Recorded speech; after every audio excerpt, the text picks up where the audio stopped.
Palestinian Media Watch was founded 14 years ago, and the goal was to find out what Palestinians were saying amongst themselves in Arabic. We knew what they were saying in English to negotiators. We knew what they were saying in English to the media. We wanted to know what they were saying amongst themselves in Arabic, and in particular, we wanted to know what they were saying to the children. Because we believe that what Palestinian leaders are teaching their children is the key to peace in the next generation, and what they are teaching their children is also probably their authentic beliefs and opinions. Now, to this goal, we have been studying everything we can about Palestinian society, really using the media as a window to the whole of society. So we study things like sports pages, culture, music videos. We've studied their school books. We even study crossword puzzles to see what's happening at the totality of the people level in Palestinian society. And if we were to summarize in one sentence, there are two different worlds. There's the English language world for foreign consumption, and there's the Arabic language world for internal consumption. And very often there is no resemblance at all between the two. And what I want to show you today is a little window into Palestinian society, a window into these messages and the different messages that come through to their own people in one language and then to the rest of the world in another language. Now, just by way of introduction, I want to start off with some examples from sports. And I start with sports because sports is so innocent. What could be possibly wrong with sports in the Palestinian Authority or in any society? And here I want to show you, in the Palestinian areas, the Palestinian Authority uses sports to turn some of the worst terrorists into role models and heroes for Palestinian youth. And I want to show you from a few years ago and then show you some current examples. So this, first of all, is an article about a football tournament that was named the Abdul Basit Udeh Championship Cup. Who is Abdul Basit Udeh? He was a suicide bomber who went to the Passover Seder a number of years ago and blew himself up, killing 31 Israelis at the Seder. Each team in the tournament was named after a different terrorist. The article ended that the brother of the Shaheed, the brother of the martyr, distributed the trophies. The entire tournament was revolving around glorifying suicide terror.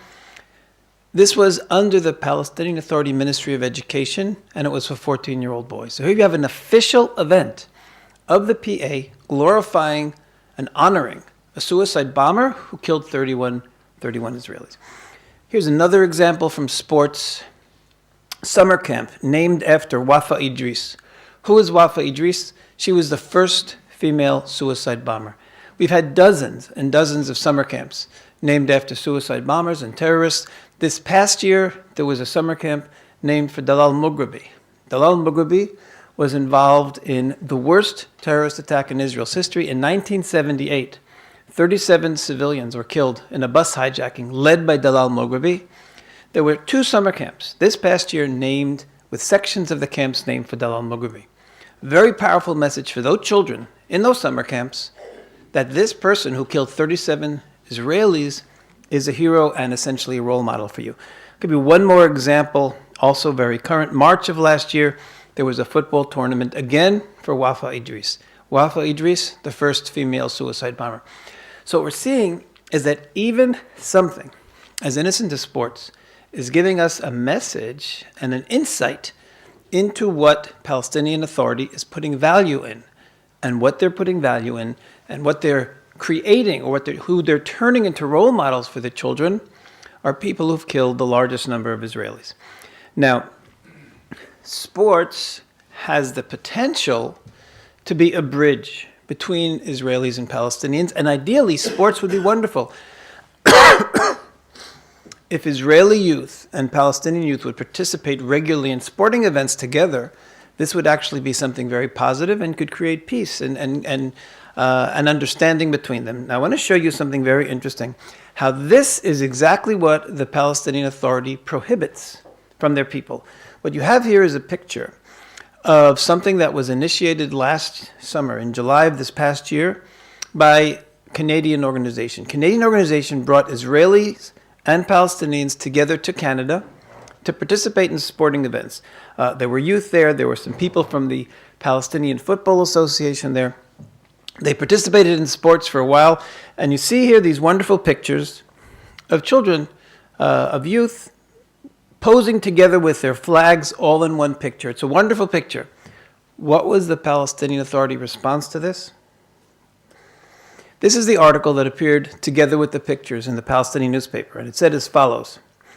The Secretary General of the Palestinian Football Association announced that they intend to appoint an investigative committee, and they'll submit recommendations prior to legal steps being taken against the players. This position has been disseminated amongst everyone involved, and it rules out any contact by the Palestinian Football Association with any activity related to the Israeli side. So here we have a very positive event finally, with youth participating in sports together, and the Palestinian Authority is considering disciplinary measures and legal measures against the people involved. So if we just look at something which you wouldn't even think would be significant in the Palestinian-Israeli relationship, something like sports, and we realize the positive potential of creating a bridge is prohibited, and the negative is that it's used to turn terrorists, killers, murderers into heroes and role models for Palestinians. So something as innocent as sports is completely ruined in the Palestinian society. Now, this past year, actually a month ago, in December, we released a new book, a book called Deception. And the reason I was in Parliament here this morning and Parliament in Italy yesterday is to present this book to the members of Parliament. Now, what is this book? And I'll be doing this next week in the Congress and doing it the week after that in Canadian Parliament. This book chronicles for a year, since the beginning and the renewal of the peace talks in 2010, what's been going on in the Palestinian Authority. Peace talks started again in 2010 in May, after years of no talks between the side. And we said, let's look carefully what happens now. Is there a change in the messages from the Palestinian Authority? And what we found, we put together a year's worth of material with documentation, with quotes. 80% of the book is documentation and quotes. And what it does is it shows that during this entire period, the Palestinian Authority continued to give two different messages. One message to their own people, one message to the rest of the world, and that's why we titled the book Deception, because it sums up what was going on during this period. What I want to give you today also is a picture into what's really going on. Now, the first thing that the Palestinians have committed to, in order that there be a peace process, was recognition of Israel. Not recognition of Israel in the borders after the 1967 war, but at least recognition of Israel in the pre-67 borders, and then Judea and Samaria, West Bank, would be up for negotiations, and this was the principle of the Oslo process. What we're finding is that in the Arabic, they absolutely do not recognize Israel's existence in any borders, and they present to their people and to their children literally a world in which Israel doesn't exist. I want to show you how this happens on, let's say, on children's programs. Here you have an example of a Palestinian Authority educational program, and what was significant, this was the very first month of the peace talks, and this is a weekly show, and I want to show you how they present all of Israel to their own children as if it's part of Palestine. تحبوا تروحوا رحال؟ لا بطير. أرجوني وين رحتوا على خاطر فلسطين؟ رحنا على بحيرة طبرية والبحر المية ويافا وحيفا وأريحة وجنين ونابلس. يعني انتوا زايرين كثير اماكن مختلفه بفلسطين، وهذا إشي كثير منيح. كثير حلو انه نزور دائما اماكن جديده بدولتنا فلسطين. Okay, so the children have been to the Sea of Galilee, they've been to Jaffa and to Haifa, all parts of Israel, and what does she say? It's nice you're visiting places in our state of Palestine. Not even a geographical area. Our state of Palestine is if a state exists and Israel doesn't exist. Now, it's not just at the children's level, and this is what's so important. It's also happening at the leadership level. And I want you to see, this was a major event of the Fatah last year. And you have here sitting in the center is Mahmoud Abbas, the chairman of the Palestinian Authority, other senior officials here. And I want you to listen to what they are singing about in front of, like I say, the leadership of the Palestinian Authority.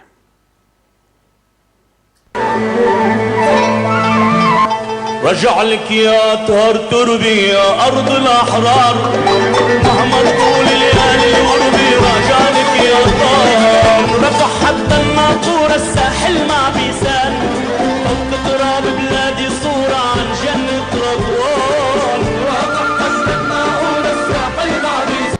Okay, so they're all clapping and they're all singing about Rosh HaNikra, which is Israel's northernmost point, Beit Shan, which is the eastern part of Israel. And this is in front of the leadership of the Palestinian Authority, again presenting as if everything is Palestine and there is no Israel. I want to give you one final example to show this is continuing until today. This is a video that started running on Palestinian television in May of 2011, and we've seen it right through January 2012. This continues regularly on Palestinian television now for almost a year.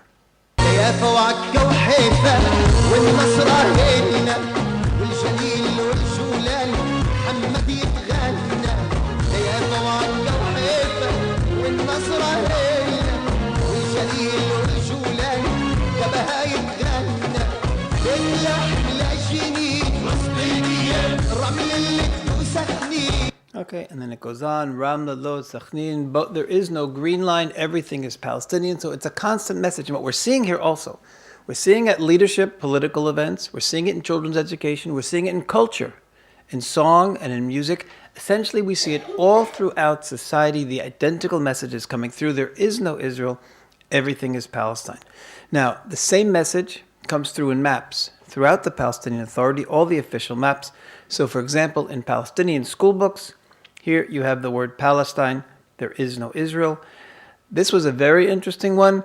The official Palestinian newspaper was drawing cartoons promoting unity between the Hamas and the Fatah.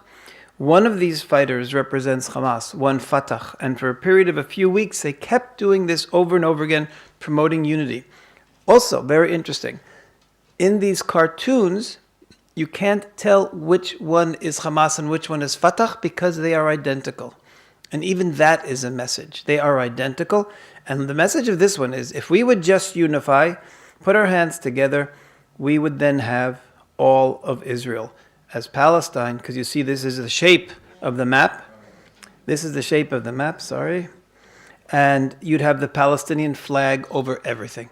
And this newspaper, Achet al-Jadida, is the newspaper of the Palestinian Authority.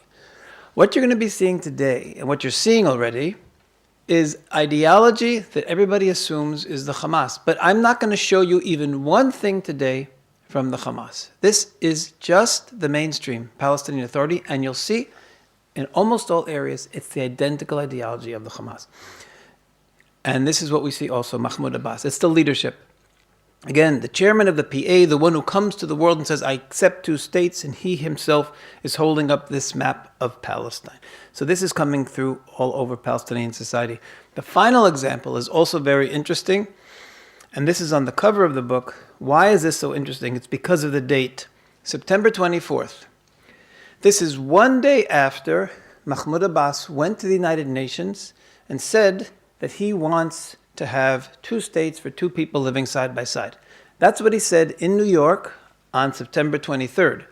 On his television, the next day, they had a video clip promoting Palestinian statehood, and this was the map that they showed, a map that includes all of Israel and the Palestinian flag wrapped around it. Clear message here of Palestinian sovereignty over all of Israel. So the message to the UN is two states. The message to his own people is exactly what this picture is saying. I mentioned earlier, we even study crossword puzzles. And sometimes you can find even more important things in crossword puzzles in terms of telling you about society than from the political leaders. So here you have in the official newspaper, in one crossword puzzle, it had a clue 3 times a Palestinian city. The first time, the answer was Tel Aviv. Second time, the answer was Tiberias. And the third time, the answer was Jaffa. So everything is Palestinian cities, and like I say, it's significant, it's culture, it's crossword puzzles, it's everywhere throughout Palestinian society. Now, One of the things that's critical for the Palestinians is to justify their claim that everything is theirs. And one of the ways that they do that is to deny that there ever was a Jewish presence in Israel, which they call Palestine. There never was a Jewish presence. There never was a temple. In Jerusalem, they say this all the time. They have an expression, Heikal Maz'um, means the alleged temple, the false temple. They never talk about the temple without saying that it's the false temple. Now, it's not just Jewish tradition that places the Jews in Israel. Of course, it's Christian tradition as well. And in fact, therefore, they have to not only erase Jewish tradition, they have to erase Christian tradition as well. And I'll give you a couple of examples of this. Here you have the Mufti, the most important Palestinian religious leader. We've heard this many, many times. Jesus, who certainly was a Judean, is turned into a Palestinian, and he didn't preach Christianity, he preached Islam. I want you to listen. This is the Mufti. يعني نتحدث عن سلسلة ممتدة من سيدنا آدم عليه السلام إلى سيدنا محمد صلى الله عليه وسلم. هذه السلسلة الممتدة تمثل دعوة التوحيد، تمثل رسالة الإسلام. الأنبياء كلهم أبناء دين واحد، وسيدنا عيسى عليه السلام ولد في هذه الأرض وعاش في هذه الأرض، معروف ولد في بيت لحم، وهكذا فهو فلسطيني بامتياز. نحن نقدر سيدنا عيسى عليه السلام، نؤمن به عليه الصلاة والسلام كإيماننا سيدنا محمد صلى الله عليه وسلم. Okay, we believe in him just like we believe in Muhammad. So just like Muhammad preached Islam, so Jesus preached Islam, and Jesus was a Palestinian. So this is coming from the senior religious authority in the Palestinian Authority. Now, I want to show you something else in how they deny Israel's history. So first of all, anytime a coin is found, and there have been thousands and probably tens of thousands of coins found with Hebrew writing, they deny that they were ever found. They never were there. There are stamps that have the names of people mentioned in the Bible that have been found in Jerusalem, in the area around the temple. No, they deny that those stamps were found. But this is one of the most interesting denials they ever did. As you see here in this picture, these are the words of Psalm 137, one of the most well-known Psalms. By the rivers of Babylon, there we sat, we wept, we remembered Zion. It ends with, if I forget thee, O Jerusalem, may my right hand forget its skill. This is a psalm that Jews, describing how the Jews were crying over the loss of Israel, and the loss especially of Jerusalem.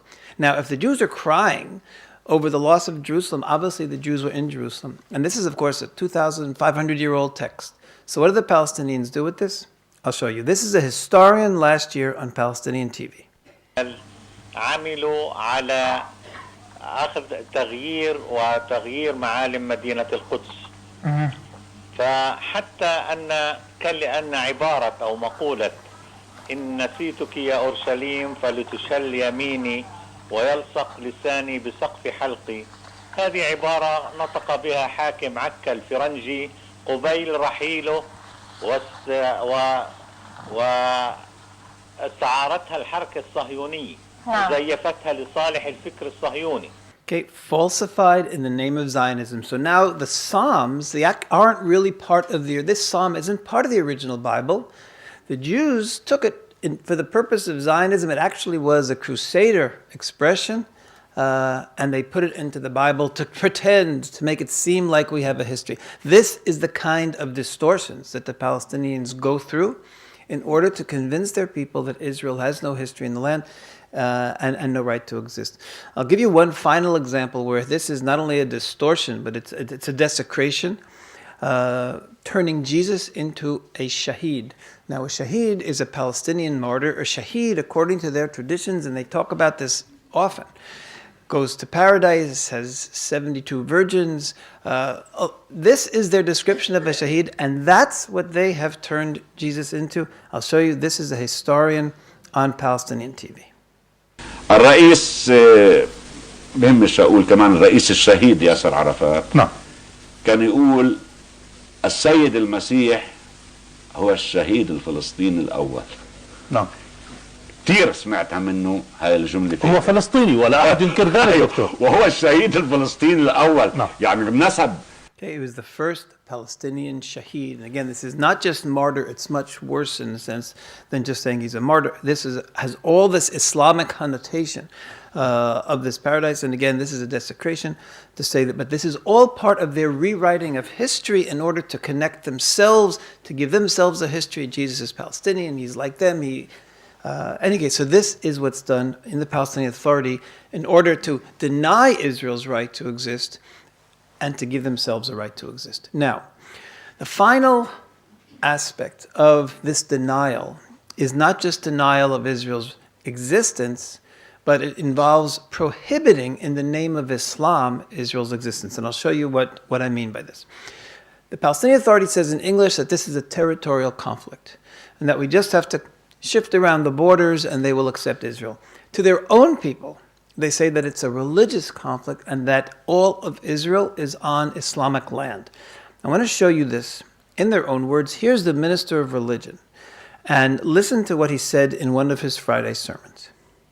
لقد كتب الله علينا في هذه البلاد المباركة كتب علينا الرباط نحن ملزمون به بأمر الله تبارك وتعالى لا يظنن أحد أو يتوهم أن الرباط مجرد اختيار واصطفاء واجتباء وانتهى الأمر إنه تكليف والتكليف. Okay, you Palestinians are in a ribat, he says, and don't think that this ribat is a choice, it's mandatory. What is a ribat?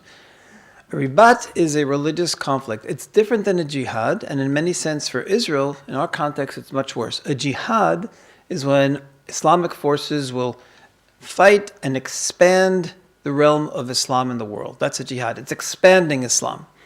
A ribat is liberating or defending land that is said to be already Islamic. So by saying that the conflict with Israel is a ribat, he's saying this land is Islamic. Whose ideology is that? That's the Hamas. That's identical to the Hamas ideology that says that Islam prohibits recognition of Israel because Israel's on Islamic land. And this is the Fatah religious leader. This is the minister of religion appointed by Mahmoud Abbas. And it's not just by the political leaders, it's also in the mainstream Palestinian school books that every Palestinian child is being brought up on. Here we have a book published just a few years ago, still in use today by the Ministry of Education. And they teach children the following. Ribat for Allah is an action related to jihad for Allah. Palestine's people on their land are in one of the greatest of the ribat, and they are in a constant fight with their enemies in ribat until resurrection day. In ribat until resurrection. Not until there's a peace treaty, not until there's an agreement, until resurrection. Meaning even if there's a peace treaty, even if they were to sign an agreement with Israel tomorrow, the children are brought up to think that they have a religious obligation to keep fighting to liberate all of Israel. And the Islamic obligation, of course, is much more important than any political agreement. So what we have is a religious message that used to be identified with the Hamas is now being taught to all Palestinians. And why is this so problematic? I want you to look at this poll. This is a poll of Palestinians' religious, how important religion is in their lives, how important Islam is. 85% say religion is important. 13.7%, religion is somewhat important. 1% say religion is not important. 1%. So you have a totally religious society, and their religious leaders are saying that their religion prohibits the acceptance of Israel, that Israel exists on Islamic land. So what we're finding is that we just look at this most basic principle of the peace process, recognition of Israel. We find the Palestinian Authority is teaching its people that on a nationalistic Palestinian level, they don't recognize Israel's right to exist. And on a religious level, Islamic religious level, they're prohibiting recognition of Israel's right to exist. These two factors together essentially make peace impossible. And this is Palestinian mainstream. This is the Palestinian Authority. A peace treaty could be signed, but what youth growing up with this education are going to preserve that peace treaty into another generation? And that's the big problem here. There's a political peace process that's rushing ahead, and there's an education process that's going in exactly the opposite direction. And until we have both of them going in the same direction, there is virtually no purpose in having a political peace process. So this is what we're finding on the first level of recognition. Recognition, the basic first principle of the peace process, is non-existence in the Arabic world. Now, there's a whole second category, which the Palestinian Authority committed to, and that was to stop incitement, stop promoting of hatred. And what we find is that throughout the period of the peace talks, and it's been going on and continuing until today, there is intense demonization. The Palestinian Authority is creating libels and lies regularly, accusing Israel of the most horrific crimes, just to create hatred. And I want to show you what I mean by these are all not related to the land issue. These are all issues just related to demonization. Nazism. Everybody knows that Nazis have committed the worst crimes in history. The Palestinian Authority regularly, incessantly, is comparing Israel to Nazis. And I'll give you an example here from April of last year. This is the official newspaper. Israeli jailers attempt to imitate the German Nazis, who were the first to use prisoners as guinea pigs for testing weapons and deadly drugs they developed. The Nazi German doctor Mengele was the most famous among them. So Israel is doing Mengele-like experiments on Palestinians, according to the Palestinian Authority. This was just a few months ago, October. This is the Minister of Prisoners, the Deputy Minister of Prisoners in the Palestinian Authority, and listen to what he said on television. متناسي إسرائيل أننا الآن في القرن الواحد والعشرين أن أوضاع أسرانا الفلسطينيين هي أسوأ من الأشوفيتسات النازية. Okay, the conditions for Palestinian prisoner is worse than the Auschwitzes. That's how he talked. 3 times in his interview, he talked about the Auschwitzes as if it's the whole term was was degrading. And Palestinian conditions are worse, he said, than the Auschwitzes. And that was also something else I wanted you to see. Look at the date of this, October 6th. Look at these dates, October 4th, October 8th, October 10th. All of these were different interviews with different Palestinian Authority officials. And in each of these, 4 times in the same week, Israel has Nazi and fascist prisons, like the racist prisons of the Nazis, maybe even worse. Remind us of the Nazi mass detention camps. So it's incessant. When I tell you 4 times in the same week, Israel is being presented as having prison camps like or even worse than the Nazi camps. So this is a basic part of Palestinian demonization of Israel. Here are some of the libels. This was said by the person in the Palestinian Authority responsible for fighting drugs. He said Israel is spreading AIDS and drugs amongst Palestinians. This was said by the advisor to the Prime Minister Fayyad. Israel is spreading prostitution and drugs. This is said many, many times by the Minister of Prisoners. Israel is stealing Palestinian body parts in order to retransplant them into sick Israelis. All of these libels that are going regularly. Now, one of the great libels that the Palestinian Authority has been promoting since Yasser Arafat got sick is that Israel poisoned Yasser Arafat. Israel poisoned their great leader, the one who created the Palestinian people. Israel poisoned him. Of course, that's a terrible, damning thing to say about Israel. And I want to show you, so we've heard it from political leaders, but here's another example how these messages are passed on to children. This is a cultural event of the Palestinian Authority, and it's being done in the presence of the Minister of Culture. And listen to these 2 children having a conversation about Yasser Arafat on the stage at this cultural event. يابا يابا يا ختيار ليش هيك صار؟ ليش هيك صار؟ اختارك الموت وما كفيت المشوار. ما تسألي ليش هيك صار. ما تسألوا ليش هيك صار. امبارح صلبوا عيسى المسيح واليوم سمموا الوالد الختيار. Okay, here they're using the Jesus imagery again. Jesus was a Palestinian. The Jews crucified Jesus, and now they've killed Arafat just the way they killed Jesus. This is the message coming through. Again, children at a cultural event, an official event in the presence of the Minister of Culture. Now, very often, we're always looking to see how children respond to the hate messages, and I want to show you how children have adopted this libel that Israel has poisoned Yasser Arafat. And this was interesting.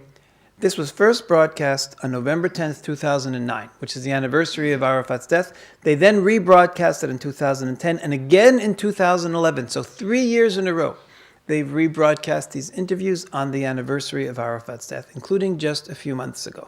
إلى ياسر عرفات تحية طيبة وبعد رسائل من أطفال فلسطين. وسمموا لي يهود وأنا بكرههم كتير والله يجزيهم. مات وهو مسموم من اليهود. طبعا مش عارف من ايش مات بس بعرف من يهود أنا.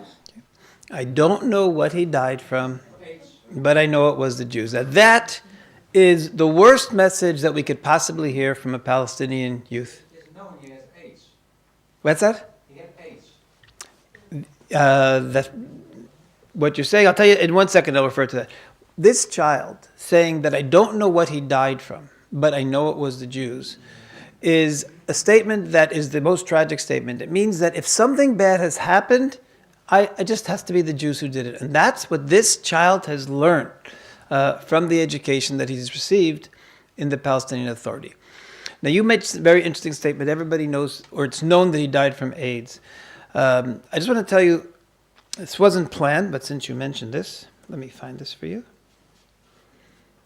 One of the people who actually said that is Ahmed Jibril. Let me just show this to you.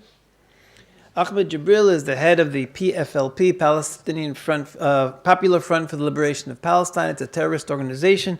He lives in Syria, and a delegation, senior delegation of Palestinian Authority leaders, including Mahmoud Abbas, came to visit him in Syria.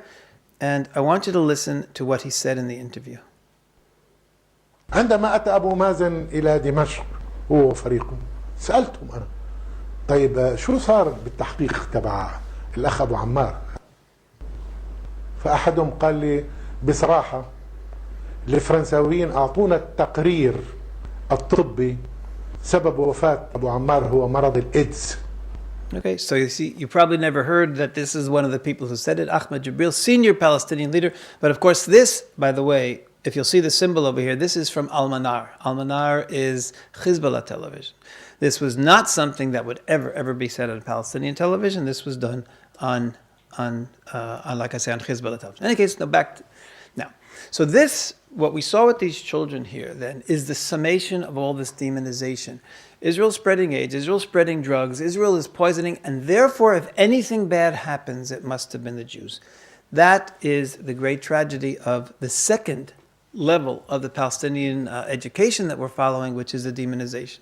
Now, these two first components, the non-recognition that it's a religious war and the demonization, they lead to intense hatred, but beyond that, they also lead to the justification for violence. If it's true that Israel is poisoning them and spreading AIDS and spreading drugs, and it's true that Allah doesn't allow Israel to exist, then every decent Palestinian is going to say, I have a right and an obligation to fight Israel, which is why in the Palestinian Authority, every single terrorist attack is defined by a word, the Palestinians, an Arabic word, which is mukawma.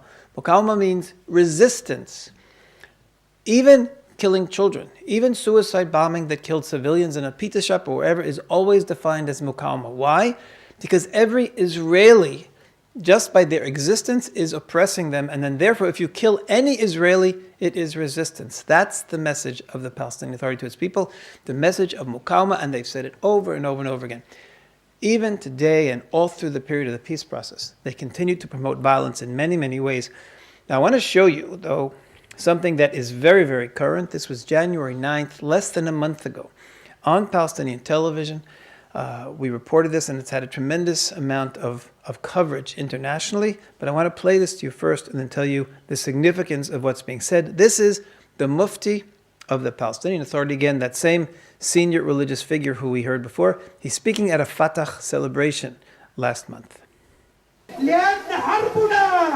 مع أبناء القردة والخنازير هي حرب دينية عقائدية تحيا فتح تحيا تفضل شيخنا الجليل 47 عام عن انطلاقة الثورة. أي الثورة؟ الثورة الحديثة، الثورة الحديثة في تاريخ الشعب الفلسطيني، وإلا فلسطين كلها ثورة في الواقع منذ جاء عمر بن الخطاب رضي الله عنه إلى يومنا هذا، وإلى أن يرث الله الأرض ومن عليها. ففي صحيح الحديث وفي الصحيحين يقول لنا البخاري ومسلم: لا تقوم الساعة حتى تقاتلوا اليهود. فيختبئ اليهودي وراء الحجر أو الشجر، فينادي الحجر أو الشجر: يا مسلم يا عبد الله، هذا يهودي ورائي، تعال فاقتله. Okay. This source, which is quoted here by the Mufti, is one of the most, there are many problematic sources in Islamic tradition. This one is very problematic. We've heard this dozens of times over the years on Palestinian television from a whole range of different Palestinian religious leaders. Now, it comes from the Hadith. The Hadith is the tradition, the sayings and the actions of Muhammad that were passed down from other people. The reason why the Hadith is important, because in a number of places in the Quran, it says that everything that Muhammad did and everything that he said is perfect and unchanging and forever basically correct. So after he died, people then started telling, I heard from so-and-so what Muhammad did and what Muhammad said. And that's the way the Hadith is textually. It starts off always who heard it and who saw it. And if it's a reliable chain, then it becomes part of Islamic Sharia. It becomes one of the foundations of Islamic law. This tradition, he said, is coming from reliable tradition. There are a number of collections of the Hadith. Some of them are not seen as reliable. The two that he specifically mentioned to the Palestinians on television comes from the Muslim and Al-Bukhari. These are two of the most recognized traditions of Islamic Hadith. And what he's saying is, therefore, this is truth. And then what does he bring the truth? The hour of resurrection won't happen until Muslims start killing Jews. And they're going to be, essentially, the traditions say it means going to be completing the extermination. And the final Jews are going to be hiding behind rocks and trees, which are going to cry, Muslim, servant of Allah, there's a Jew behind me, come and kill him. So this source is basically saying that you won't get to the redemption of humanity, you won't get to the end of time until all the Jews are killed. You couldn't have a more racist kind of a source than this. I'll just say one thing. There are Muslim scholars in the world today, specifically the Sheikh Palachi of Italy, who doesn't interpret this hadith this way. He said the hour doesn't mean the hour of resurrection, it means an hour that happened in the Middle Ages. It doesn't apply anymore, and Sheikh Palachi says that the Quran recognizes Israel's right to exist, and he condemns anyone who translates this as an obligation to kill. That's Sheikh Palachi. The Palestinians, though, and this is the problem, they take this source and they teach their people that this source refers to the current or possibly future when Israel and all of the Jews have to be destroyed. What makes this even worse is a poll was taken last year asking Palestinians, do you believe this hadith that says that the resurrection won't come till the... And 73% said they believe this hadith. Meaning you have 3/4 of Palestinian society, the population that we are in a peace process with, believing that not just they can't make peace with Israel, but they can't even make peace with the Jews. That eventually the Jews have to be killed by Muslims, and that's their destiny. So this is so problematic. It's, again, things you will never, ever hear in your capital when Palestinians come to visit here. But this is what they're teaching their own people. And like I say, when you see a poll, 73% accept it, the message has come through. Israel doesn't have a right to exist. Even Jews don't have a right to exist. And this is mainstream Palestinian Authority. Now, in addition, there are two different ways the Palestinians promote violence. They promote violence before the act by statements like the Mufti, talking about the obligation to kill Jews, but they do it in even a worse way. And this is what we started when we talked about sports. What about after the fact? What happens when a terrorist goes and kills civilians? How does society treat him? Do they condemn it? Do they ostracize the person? We see what you saw before with sports. It's throughout Palestinian society, people who've killed the largest number of Israelis get the greatest honors in Palestinian society. I want to show you. Do I have to start from the beginning?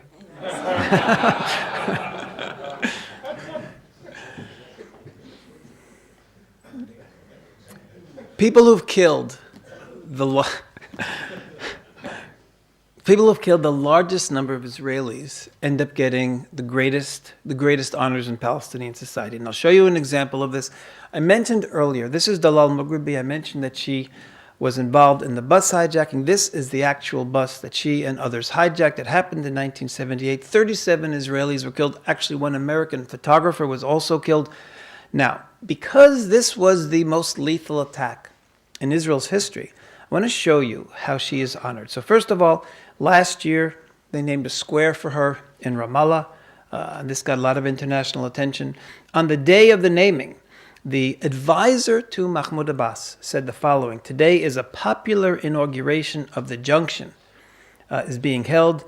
There has been insistence on naming this junction after the Shahida, the martyr, Dalal Mughrabi. Every one of us has tried in his own way to express his pride in this Shahida. Every one of us, advisor to Abbas, pride in this woman who was responsible for the killing of 37.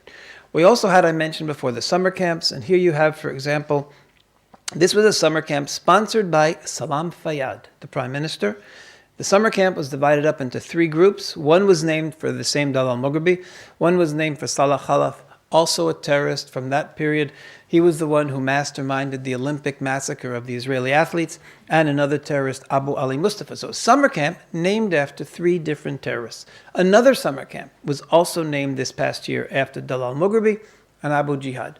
Who was Abu Jihad? He was the terrorist who planned the bus hijacking that she participated in. We also had a school class named after Dalal Mughrabi this year, and we have 2 schools, 2 Palestinian schools for young girls named after Dalal Mughrabi. Again, a very powerful message of role modeling that the school is named after Dalal Mughrabi. The final item I'll show you, and this is just a drop in the bucket. There are hundreds and hundreds of things named for her and activities for her, but this one is also important because it was January 2012. Again, it's very, very current. This is Palestinian television. They had a video clip glorifying her and glorifying the terrorist attack as well. The terrorist attack came from Lebanon. She and the other terrorists came in rubber boats from Lebanon. And look at this video clip just a month ago on Palestinian TV honoring her and the attack.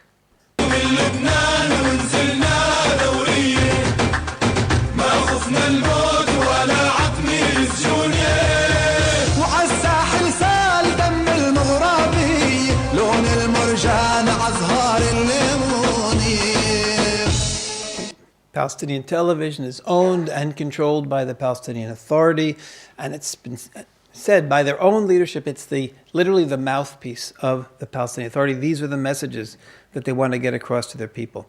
Now, in addition to honoring terrorists who were killed in their actions, they also honor regularly terrorists who are in prison. I want to show you a couple of very, very serious examples of this. Here you see a picture of the Minister of Prisoners in the Palestinian Authority, and he's giving this woman an award. What's her name? Her name is Latifa Abu Khmaid. Why is she getting an award? For one reason. She has 4 sons who are in Israeli prisons. One of them serving 7 life sentences for murder. One of them 5 life sentences. 1 4 life sentences. 1 2 life sentences. Altogether, her sons involved in the killing of 18 Israelis, and that is why the Minister of Prisoners is giving her an award. And when he gave it to her, he said the following: "It is she who gave birth to the fighters, and she deserves that we bow to her in salute and in honor."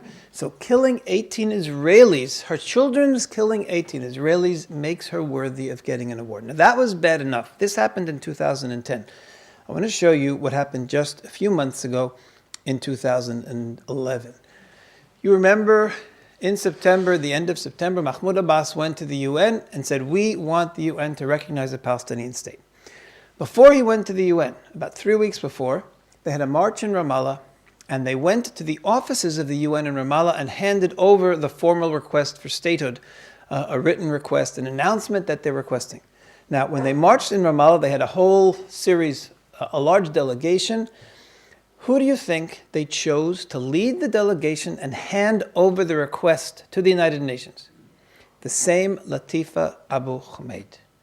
The same they didn't pick a politician, they didn't pick a hero, an educator, a scientist, a lawyer, a doctor. No, they picked the person who gave it over. It was someone who's only famous because her 4 sons killed 18 Israelis and are sitting in prison 18 life sentences.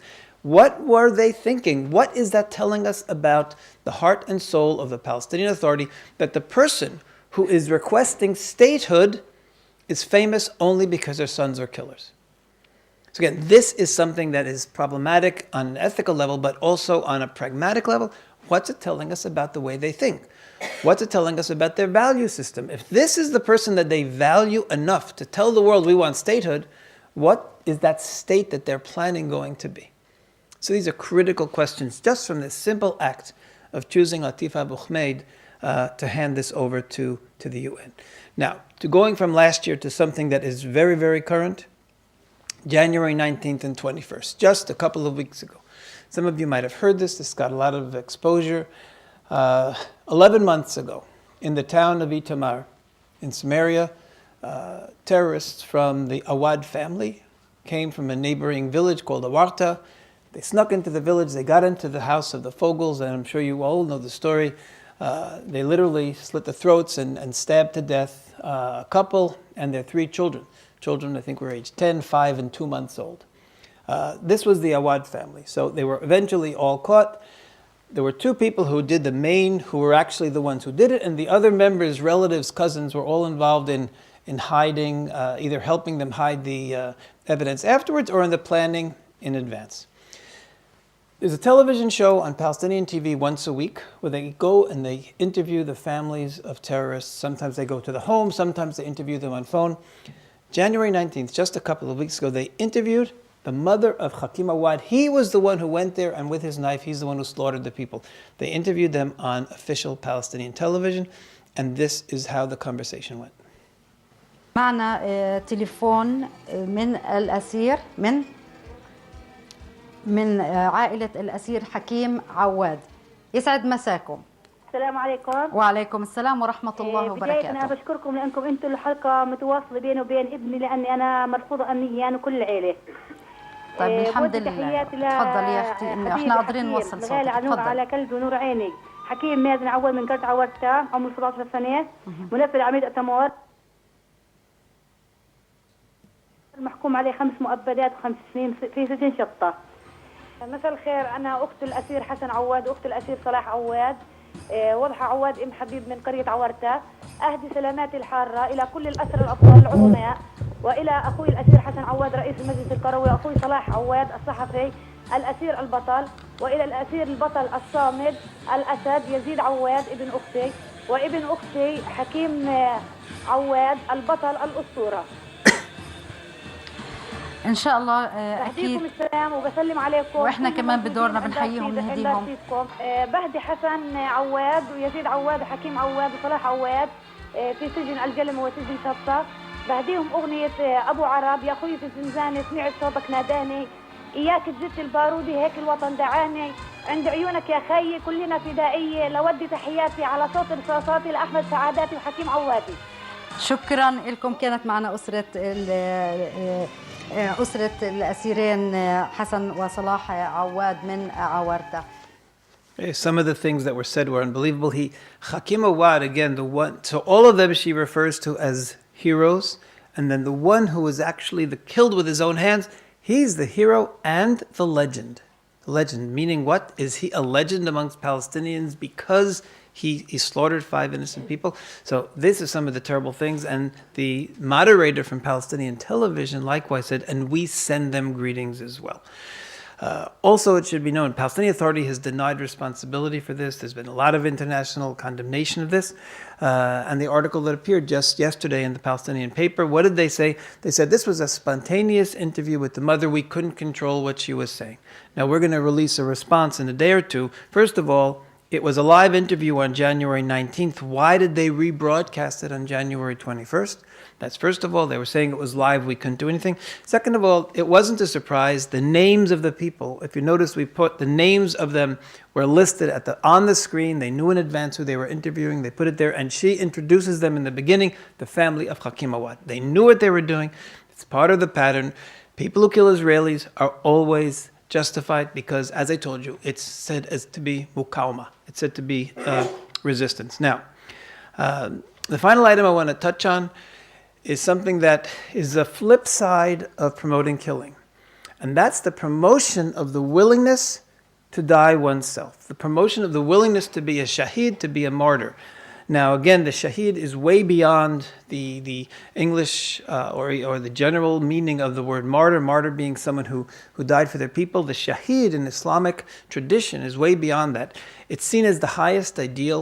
The shaheed is in paradise together, just below the prophets. The shaheed is someone who, it's testimony that he died for Allah. Now, I want to show you that, and it's been promoted during the Intifada. This was promoted day and night, and even children were being brainwashed to be shaheeds. I just want to show you what was on television just a few days ago, January 24th. Just seeing some of the most current material here today. This was on Palestinian television. This was an event in Lebanon, but listen to this language said about children. كما عاصمة الشتات أكبر المخيمات عيد حلوة التي احتفلت بذكرى الانطلاقة في احتفال شعبي كما احتضنت ندوة سياسية في المناسبة.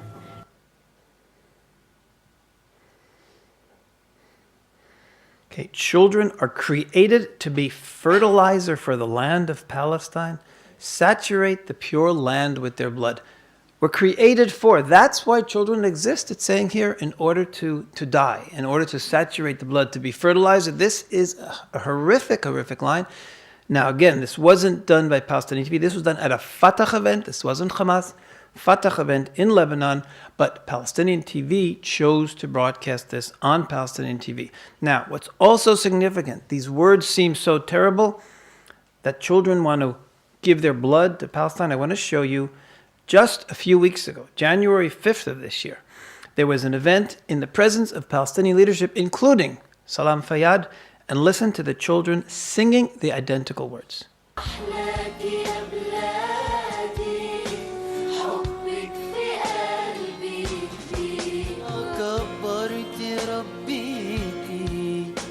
أجيال وراء أجيال وصبرتي ولقيتي أولادك الأبطال ولادي يا طهرة. Okay, you discovered your heroic children, and what I shall saturate you with my blood. That's what the children are saying here. Again, and this is in front of Salam Fayyad, the Prime Minister. At the end of this song, they all stood up and cheered.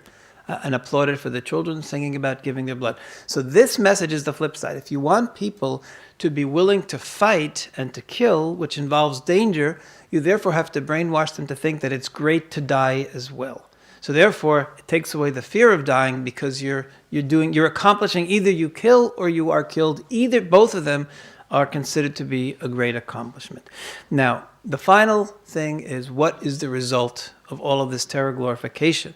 What is the result of presenting suicide bombers as heroes and naming things after them? This is the result, is that people are actually being impacted tremendously by this. This was a poll done last year by a Washington polling institute, and it asked Palestinians, Lebanese, Egyptians, Jordanian, it asked Muslim populations in 8 different countries, and here where it says Israel, these are Israeli Arabs, not Israeli, these are Israeli Arabs. Now, what were they asked? Some people think suicide bombing and other violence against civilians is justified to defend Islam. Other people say no. What do you feel? The highest support for killing civilians and suicide bombings to defend Islam was among Palestinians, 68% of Palestinians. Now, it's also significant, Gaza was 70, the West Bank 66, almost identical. Some people think, oh, Gaza is a problem, but the West Bank has more moderate ideologies. In almost all polls, the ideologies are almost the same. So 68% of Palestinians support suicide bombing against civilians to defend Islam. Lebanon was in second place, only 35%. Egypt at 28%, and the other countries very low. In other words, the one country, the one place in the world where the Muslim population is completely supportive of suicide bombing is the Palestinian areas. And why is this? Because of everything I've just showed you. If suicide bombers have summer camps named after them in schools and roads, and they're glorified, and the minister of prisoners is constantly visiting the families, who sent people to these suicide bombings, then of course the population. So you have today a situation where we've got 70%. It's very similar figure to that figure about the hadith, where 73% accept that hadith or believe in that.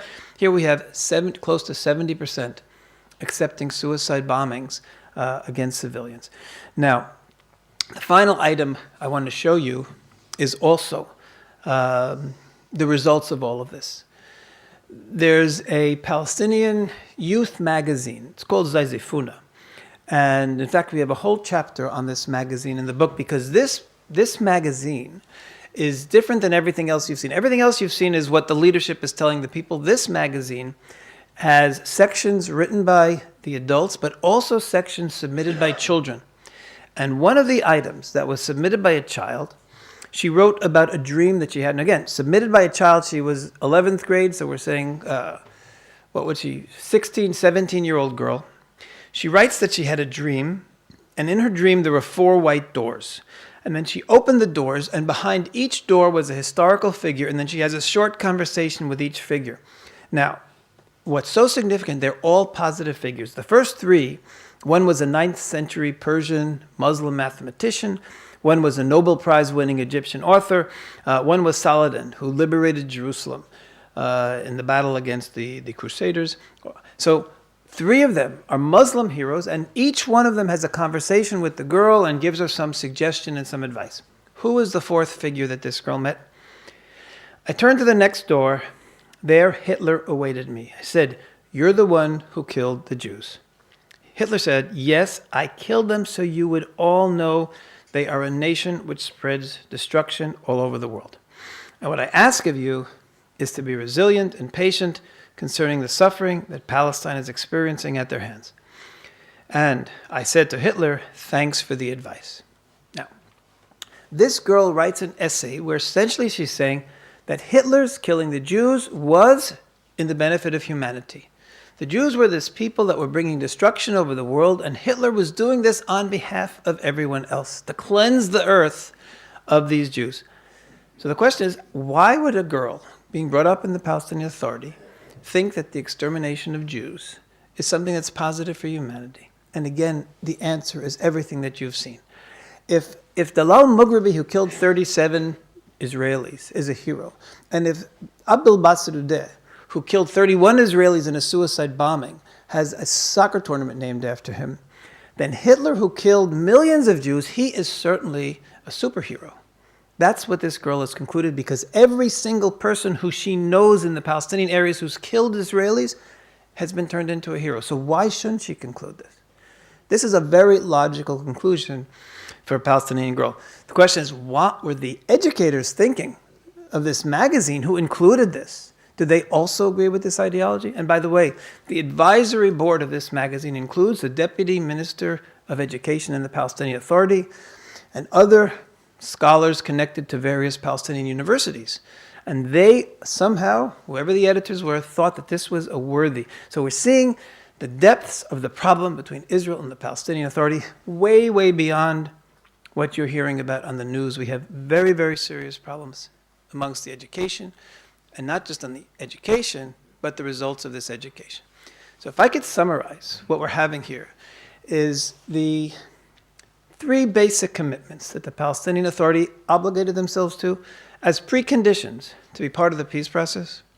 First one was recognition of Israel, totally non-existent in the Arabic world. Second one is to stop the hatred, the incitement to hatred, the demonization, completely not being done. Just the opposite. There's incessant demonization. The third thing they had to commit to was the distancing from violence. That too, as you see, they are not distancing from violence, but they're embedding the desire for the killing of Israelis through both the promotion as well as the glorifying those who've killed Israelis. This message, as mentioned earlier, presented this morning in Parliament here. Yesterday was presented in Italian Parliament. Next week I'm going to be presenting it in Congress. And the week after that we'll be presenting it in Canadian Parliament. At each place we're leaving copies of the book with the members of Parliament, with the leaders there, for the very purpose that they will have this documentation with them. It is our hope that by showing this to government leaders and impacting on the countries around the world that are involved in somehow or another supporting the peace process, that they will finally understand that if they continue to blindly fund the Palestinian Authority, give political support to the Palestinian Authority, they are not bringing the Middle East closer to peace. Our message to them is, and this is the message we gave this morning in Parliament, is that if you really want to promote peace, you have to condition the support that you give to the Palestinian Authority on real, authentic peace education. We can't have a political process without having an educational process. And that's our message. It's our hope that eventually the world leadership, this won't happen from the Palestinians on their own. It's our hope that the world leaders will give the message, clear message to the Palestinian Authority. You want to move ahead towards statehood? You have to first educate to peace. Get rid of the hatred, get rid of the demonization, accept Israel as a neighbor, and then we can start a peace process. It's our hope. This message will sink in, so that hopefully the message will change, and maybe in the next generation we'll be able to have peace with the Palestinians. Thank you.